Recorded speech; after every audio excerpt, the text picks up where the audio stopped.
have 56, actually it's 57 million shares fully diluted outstanding. We have about 60 employees at Broadcast International, headquartered in Salt Lake City with offices in Boston and Sacramento as well. I've been President and CEO of Broadcast International since 1999. I've actually been with the company since 1988 when I was 12 years old. And I've been Vice President, General Manager of the company. Reed Benson, my Chief Financial Officer, has been there several years, and we'll go over the history of the company in a few minutes just so you have some background.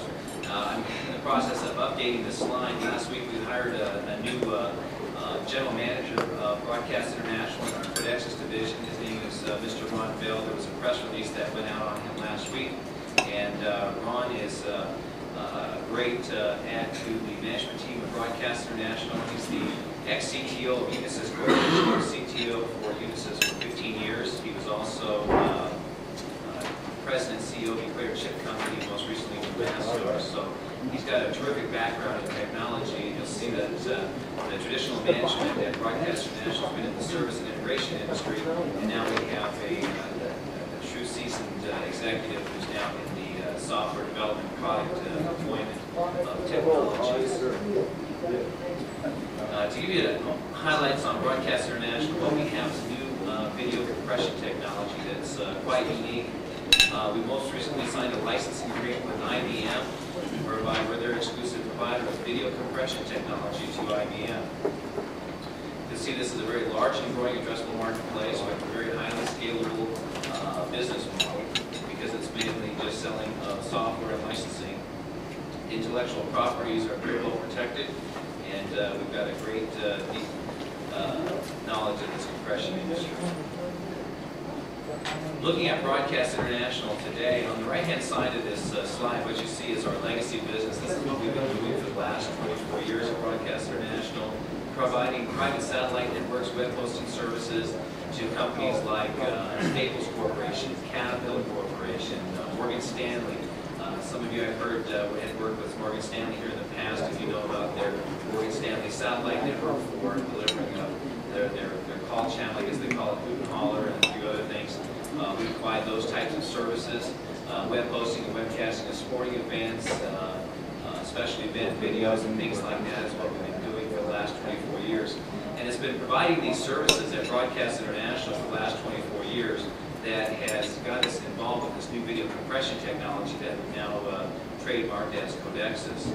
Believe it or not, all of these customers that we have in the past, every one of them has always been asking how can we find a way to use less bandwidth. And so it was in our effort to find a way to use less bandwidth we came across this new video compression technology. And it's this new video compression technology that's actually going to far outpace the integration business that we've been involved with for 23 years. But before I talk about the new video compression technology, let me give you a quick lesson on Codex 101, Video Compression Technology 101. What a codec is it stands for compression decompression.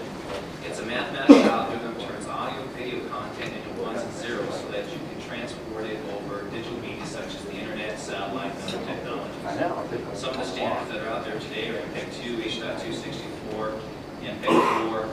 They come in brand names like Adobe Flash, DivX, QuickTime, Windows Media Player, Field Networks, and so forth. And each one of these single codec systems, they're a single mathematical algorithm that's being applied to every frame of video. There's 30 frames per video, 30 frames per second in video in standard definition, 60 in high def. And what you're trying to do with this video algorithm is you're applying it to that each frame of video, trying to compress it into ones and zeros. What the Codexis technology does is rather than using a single mathematical algorithm for doing that video compression, we use multiple codecs for doing that compression. Each one of these codecs are optimized for specific events in video, such as bright content with fast motion, bright content with slow motion, dark content with slow motion, dark content with fast motion, flashes of bright light, quick pans left to right, quick pans right to left. All the different types of variables that show up in video that actually require some uniqueness in doing that video compression, we have an expert codec that's able to handle that. And And what these mathematical algorithms are, they're applied on the fly. And sometimes we're actually switching as many as 3 and 4 times a second in video between multiple codecs. What this enables us to do is compress that video content down even farther, enabling us to be able to transport even more video over smaller bit rates. If you look at this chart that's down at the bottom of this slide, you'll see how far we're able to do that video compression. Starting with high definition, you'll see that codecs can do high definition at 3 megabits per second. And you'll see over on the MPEG-2 standard, which is the standard that's used by most broadcasting companies today, such as Dish Network, DirecTV, Comcast, and so forth, they're using about 19.4 megabits per second to do that same quality video, which means that a cable company or satellite company can use about 6 channels of video in the space today that they're using 1 channel for HD. And again, if you look at Comcast Cable, Dish Network, and other broadcasters today, you'll see that each one of them are limited to the amount of HD that it can provide to your home because it requires so much bandwidth for them to deliver that high definition. And again, we're very excited about being able to do that in 3 megabits per second. You'll see also in standard definition we're able to provide high quality video compression there as well. At the bottom you'll see the last bullet point there says that we'll have high definition television running live at 1.5 megabits per second by the end of this year. That is providing high definition live at 1.5. The reason our goal has been 1.5 with our partner IBM, I'll talk about them in a few moments, is because that's the ubiquitous DSL connection anywhere in the world. So the idea is to use codexes to deliver live high-definition television through the internet anywhere in the world. So for IPTV networks, webcasting, this is a unique technology that only Broadcast International will be able to do. So again, this technology significantly reduces bandwidth. It's based on an industry technology such as H.264 and MPEG-2. We have to stay in some type of an industry standard because broadcasters, both IPTV as well as in television and cable broadcasters, they're very, very concerned about standards, and so we must make sure that we stay in a standards-based environment as well. We talk about the technology being evergreen, because one of the unique things about this technology is software. And traditionally today, our competitors, companies like Harmonic, Timbre, Motorola, for instance, when they sell video compression technology today, it's being sold as an appliance. An appliance is a device that's a hardware device that only does one thing. It's a one-trick pony that just is able to do video compression.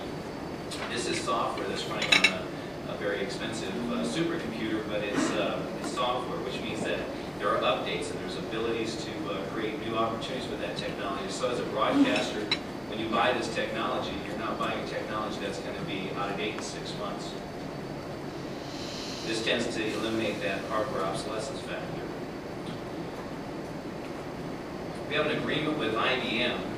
What IBM has done is they went out and searched the world looking for the best video compression technology to put on their new cell blade processor.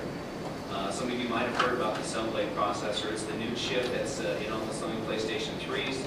And what the cell blade processor does is it has lots of processing power built into a small chip. It's a chip about the size of your fingernail that has the equivalent of 8 Pentium cores in it. So it's a very, very powerful chip. And it also has some unique abilities for it to do computing. The technology that Broadcast International has created, codexes, requires a lot of processing power. So to be able to have this kind of technology in IBM and marry that with the codexes technology has been just a real marriage made in heaven. IBM, it took us about 1.5 years to sign our contract and negotiate our contract with IBM. It was signed on November 17th of last year. And we're very excited about having the validation of a company like IBM take a look at our technology, take a look at our patents, and license that technology from us. It's a licensing model. We're going to leverage the 10,000 value-added resellers of IBM that they have throughout the world. As these 10,000 IBM resellers are out there selling this product, Broadcast International is third-level support. IBM is first and second-level support for the technology. We're basically third level, which in the software world means that we are patches and fixes.